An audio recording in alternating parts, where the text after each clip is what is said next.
গোয়ালপুকুরের পাঞ্জিপাড়া নিয়ামতপুর ভাটিয়াপাড়া এলাকায় শুট আউটের ঘটনায় গ্রেপ্তার 2, উদ্ধার আগ্নেয়াস্ত্র ও 1 রাউন্ড তাজা কার্তুজ। উল্লেখ্য, জানুয়ারি মাসের 6 তারিখ সন্ধ্যায় গোয়ালপুকুর থানার নিয়ামতপুর ভাটিয়াপাড়া এলাকায় শুট আউটের ঘটনায় গুলিবিদ্ধ হয়ে জখম হয়েছিল মোহাম্মদ ইরফান এবং মাহফুজ আলম নামে 2 যুবক। এই ঘটনার তদন্তে নেমে পাঞ্জিপাড়ার সাতভিটা গ্রামের বাসিন্দা আমজাদ আলী নামে একজনকে গ্রেপ্তার করে পুলিশি হেফাজতে নেওয়ার পর জিজ্ঞাসাবাদে ইসমাইল ওরফে ছোটু নাম ইসলামপুর থানার রামপুর এলাকার আরেক দুষ্কৃতীকে গ্রেপ্তার করে গোয়ালপুকুর থানার পুলিশ। উদ্ধার হয় আগ্নেয়াস্ত্র ও 1 রাউন্ড তাজা কার্তুজ।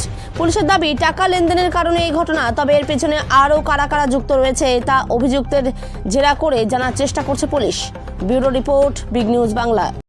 স্যার, বলছিলাম যে আজকে সাংবাদিক সম্মেলনের মূলত উদ্দেশ্যটা কি স্যার, কি বলবেন স্যার? আপনারা জানেন যে গত 6 জানুয়ারি পাঞ্জিপাড়াতে মজলিসপুর ভাটিয়া বস্তিতে একটা ফায়ারিং ইনসিডেন্ট হয়েছিল, যেটাতে 2 জন বুলেট ইঞ্জুরি পায় এবং ওই ভিকটিমের ফ্যামিলি মেম্বারের কমপ্লেন্টের ভিত্তিতে গোয়ালপুকুর থানায় একটা কেস রুজু করা হয়, যে কেস হচ্ছে 10/26। কেসটা রুজু করা হয়েছিল 2 জন আননোন দুষ্কৃতীর বিরুদ্ধে। কি অভিযোগ এটা ছিল? 2 জন আননোন দুষ্কৃতী বাইকে করে ওদের উপর ফায়ারিং করে। তো সেই অভিযোগের ভিত্তিতে কেস করার পরে আমরা ইনভেস্টিগেশন শুরু করি।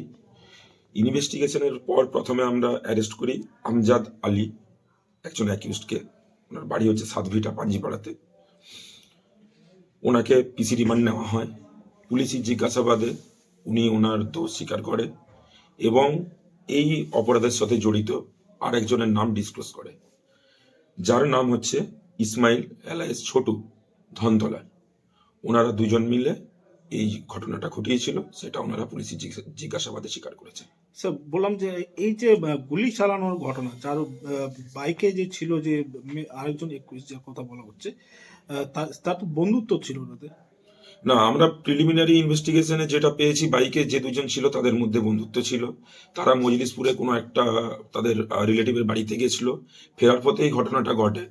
তো তদন্তে এটা জানা যায় যে এই ঘটনাটার পিছনে মেন উদ্দেশ্য যেটা ছিল সেটা হচ্ছে ওই ইরফানের সাথে ব্যবসায়িক একটা শত্রুতা ছিল। সেই ব্যবসায়িক শত্রুতার জন্য এবং ওনারা দীর্ঘদিন ধরে রাজস্থানে কাজ করতো, তো সেই ব্যবসায়িক শত্রুতার জন্য এই ফায়ারিং ইনসিডেন্ট। এরা দুজনেই তো পরিযায়ী শ্রমিকের কাজ করতে পারে। হ্যাঁ, 2 জনে এরা বাইরে কাজ করতো। তো এই ব্যবসায়ী বলতে কি স্যার কোনো টাকা পয়সা লেনদেনের ব্যাপার? ব্যবসায়ী বলতে টাকা পয়সা লেনদেন সংক্রান্ত নিয়ে একটা বিরোধ ছিল, দীর্ঘদিন ধরে এই বিরোধটা ছিল। হাতিয়ার উদ্ধার হয়েছে স্যার। হ্যাঁ, তো তারপর এদেরকে রিমান্ড নেওয়ার পর আমরা প্রপার ল মেনে আমরা সিজ করেছি। কি সিজ করেছি?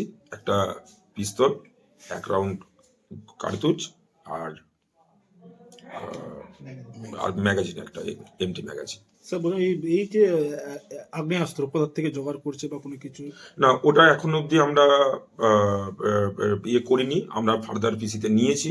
এরপরে আমরা ওই অ্যাঙ্গেলটাকে ডিসক্লোজ করব, মানে করার চেষ্টা করব যে ওরা কোথা থেকে কালেক্ট করেছিল বা কিভাবে ওটা করেছিল। ইরফানের বাইকেই তো বসেছিল আমজাদ, তাই না স্যার? না না না, মাহফুজ আর ইরফান যে 2 জন ভিকটিম ছিল, ওনারা বুলেট ইঞ্জুরি পেয়েছিল। দুজনেই তো ব্লড ইঞ্জুরি। 2 জনই বুলেট ইঞ্জুরি পেয়েছিল। আচ্ছা স্যার, কোনো ভেহিকলস বা মোটরসাইকেল হয়েছে?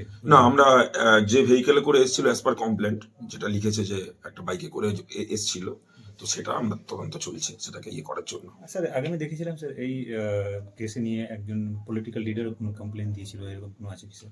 না, এর সাথে কোনো সম্পর্ক নেই। আচ্ছা, ঠিক, কোনো সম্পর্ক নেই। ঠিক স্যার।